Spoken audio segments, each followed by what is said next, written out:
Talvez uma concepção de família que nós temos seja essa, a família tradicional. Mas se nós analisarmos bem, Jesus disse que os maiores adversários ou inimigos que nós teríamos seriam os da nossa própria casa. Não é isso, queridos? Nem sempre ser parente é sinal de ser família. O que nós fazemos aqui nesta noite, nos reunimos como família. E como família, nós estamos aqui nesta noite.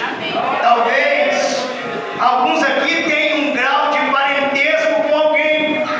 Um é tio, o outro é primo, um é sobrinho, um é pai, o outro é filho, um é mãe, e assim sucessivamente. Mas nem sempre ser parente é sinal de ser família.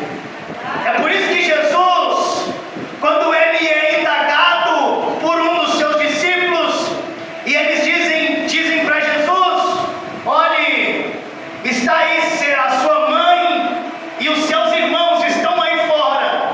Aí Jesus vai dizer: olha, os meus irmãos e os meus parentes são aqueles que fazem a vontade de Deus Pai.